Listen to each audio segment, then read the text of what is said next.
எனக்கு அன்பானவர்களே, ஆண்டவராகிய இயேசு கிறிஸ்துவின் பரிசுத்தமுள்ள நாமத்தில் உங்களுக்கு என் அன்பின் வாழ்த்துக்கள். ஜீசஸ் மீட்ஸ் யூடியூப் ஃபேமிலிஸ் ஆகிய உங்களையும், ஜிபிஎஸ் ராபின்சன் ஃபேஸ்புக்கில் இணைந்திருக்கிற நம்ம அருமை குடும்பங்களையும் சந்திக்கிறது தான் எனக்கு அதிக ஒரு சந்தோஷம், தைரியம், பலன். கர்த்தருக்கு ஸ்தோத்திரம்.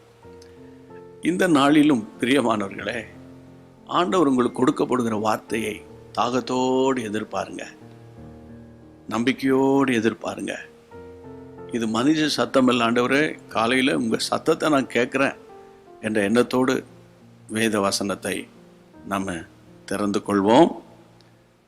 கர்த்தருடைய பிள்ளைகளே, அப்போஸ்தலர் 21ஆம் அதிகாரம் 8ஆம் வசனம் வேதம் சொல்லுகிறது, மறுநாளிலே பவுலை சேர்ந்தவளாகி நாங்கள் புறப்பட்டு செசரியா பட்டணத்துக்கு வந்து 7 பேரில் ஒருவனாகிய பிலிப் என்னும் சுவிசேஷகனுடைய வீட்டில் பிரவேசித்து அவனிடத்தில் தங்கினோம். 9ஆம் வசனத்தில் அந்த பிலிப்புக்கு 4 தீர்க்க தரிசனம் உரைக்கிற குமாரத்திகள் இருந்தார்கள். 10ஆம் வசனத்தில் நாங்கள் அநேக நாள் தங்கினோம். ஆண்டவருக்கு மகிமை உண்டாகட்டும். ஒரு தேவ பிள்ளைகள் இன்னொரு தேவ பிள்ளைகள் வீடுகளில் போய் தங்குகிறார்கள். 1 நாள் 2 நாள் அல்ல, அநேக நாட்கள் தங்குகிறார்கள். பவுலை சேர்ந்தவளாகிய நாங்கள் செசரியா பட்டணத்தில் போய் ஆதி திருச்சபையில் அந்த ஆரம்ப காலத்தில் பந்தி விசாரணைக்கு 7 பேரை தெரிந்து கொண்ட அந்த 7 பேர் பட்டியலில் ஒருவராகிய பிலிப் என்பவருடைய வீட்டுக்கு போனோம். அவருடைய பிள்ளைகளெல்லாம் ரட்சிக்கப்பட்டு அபிஷேகப்பட்டு தீர்க்க தரிசன வரம் உடைய தீர்க்க தரிசிகளாக இருந்தார்கள். அவர்கள் வீடுகளில், அவருடைய வீட்டில் நாங்கள் அநேக நாட்கள் தங்கினோம். இதை நான் எப்படி பார்க்கிறேன்? ஒரு சாட்சியுள்ள குடும்பம். அன்பானவர்களே, உங்கள் வீட்டில் யாராவது கர்த்தருக்குள்ளே வராமல் வந்து பின்வாங்கி ஒரு அங்கேயும் இங்கேயும் ஒரு அலசடி பட்டுக்கிட்டு ஒரு ஒபீடியன்ஸ் இல்லாமல் குறிப்பாக பிள்ளைகள் இருந்தால் நீங்கள் அவங்கள வெறுத்து தள்ளிடாதீங்க. உங்கள் கணவர் இருந்தால் அவரை வெறுத்து தள்ளிடாதீங்க. நிச்சயமாக உங்கள் குடும்பம் சாட்சி உள்ள குடும்பமாக மாறப்போகுது. தேவ சமாதானம் உங்கள் வீட்டுக்குள்ளே வரப்போகுது. நீங்கள் ஒருவர் கர்த்தருக்குள்ளே இருந்தால் போதும். உங்கள் அர்ப்பணிப்பு, உங்கள் ஜெபம், உங்கள் விசுவாசம், உங்கள் நம்பிக்கை உங்கள் வீட்டாரை கர்த்தருக்குள்ளே கொண்டு வந்துடும். ஒரு பிலிப் அன்றைக்கு சாப்பாடு பரிமாறுகிற ஊழியத்துக்குள் வந்தார். பாருங்கள், ஒரு பெரிய எவாஞ்சலிஸ்டாக மாறினார். அவருடைய பிள்ளைகளெல்லாம் தீர்க்க தரிசனம் உரைக்கிற பிள்ளைகளாக மாறி அந்நியரை உபசரிக்கிறார்கள், உடன் ஊழியர்களை ஏற்றுக்கொள்ளுகிறார்கள். அந்த வீடு இன்று வரைக்கும் சாட்சியாய் பைபிளில் இருக்கு. நீங்களும் உங்கள் குடும்பமும் உங்கள் பிள்ளைகளும் இந்த உலகத்தில் நீங்கள் வசிக்கிற பட்டணத்தில் சாட்சியாக இருக்க போகிறாங்க. சரியா? நம்புறீங்களா? உண்மையாக சொல்கிறேன், தேவனுடைய கிருபை உங்கள் மேலே இருக்கு. அது நடக்க தான் போகுது. எனக்கே நீங்கள் சொல்ல போகிறீங்க பாருங்கள். கர்த்தருக்கு ஸ்தோத்திரம்.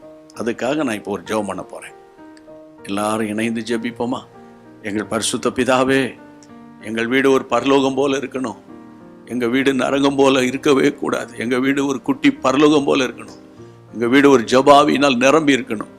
எங்கள் வீடு ஒரு மன்றாட்டின் ஆவினால் நிரம்பி இருக்கணும் என்று தாகத்தோடு கேட்கிற அன்பு பிள்ளைகளை, எங்கள் சகோதரி சகோதரர்களை, உள்ளத்தில் சமாதானம், வெளியே போயிட்டு வீட்டுக்குள்ளே வந்தாலே அப்பா ஒரு நிம்மதியாக இருக்குது. கட்டிலில் படுத்தாலே ஒரு சந்தோஷமாக இருக்குது.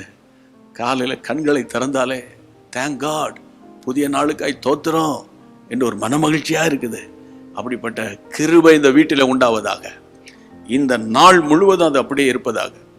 ஆண்டவரே, இப்போது யார் யார் என்னோடு கூட சேர்ந்து ஜெபிக்கிறாங்களோ அத்தனை பேரையும் சாட்சி உள்ள பிள்ளைகளாய் மாற்றி தம்முடைய நாமத்தை மகிமைப்படுத்தும். ஜெபத்தை கேட்டு நீர் அப்படியே மாற்றப் போகிறேன், அப்படியே செய்ய போகிறேன். உமக்கு ஒருவருக்கே மகிமை உண்டாகட்டும். ஆசீர்வதியும். ஜெபத்தை கேட்ட தேவனுக்கு ஸ்தோத்திரம், ஸ்தோத்திரம். இயேசுவின் நாமத்தில் பிதாவே, ஆமென். ஆம் தேவ பிள்ளைகளே, இது என்னுடைய வார்த்தை இல்லை, உங்களுக்கு கர்த்தர் கொடுத்த வார்த்தை. அதை நீங்கள் பிடிச்சுக்கோங்கன்னு கர்த்தருக்குள்ளே சந்தோஷமா இருங்க. அந்த சந்தோஷத்தின் மிகுதியினால, நம்பிக்கையின் அடையாளமாக மற்றவங்களுக்கு ஷேர் பண்ணுங்க. அவர்களும் கர்த்தருக்குள்ளே வரட்டும். தேவனுடைய கிருபை உங்களை தாங்கட்டும். கர்த்தர் சித்தமானால் மீண்டும் நாளை சந்திப்போம். God bless you. அன்பான தேவனுடைய பிள்ளைகளே, இச்செய்தி உங்களுக்கு மிகுந்த ஆசிர்வாதமாக இருந்ததென்று நாங்கள் நம்புகிறோம். தொடர்ந்து எங்கள் செய்திகளை கேட்டு கர்த்தருக்குள் ஆசிர்வதிக்கப்பட ஜீசஸ் மீட்ஸ் மினிஸ்ட்ரீஸ் என்கிற எங்கள் யூடியூப் சேனலை சப்ஸ்கிரைப் செய்யுங்கள். மேலும் உங்கள் ஜெப உதவிக்கு எங்களோடு நீங்கள் தொடர்பு கொள்ள வேண்டிய தொலைபேசி எண் 9842252836 மற்றும் 7299546363. Email gpsrobinson@hotmail.com. கர்த்தர் உங்களை ஆசிர்வதிப்பாராக.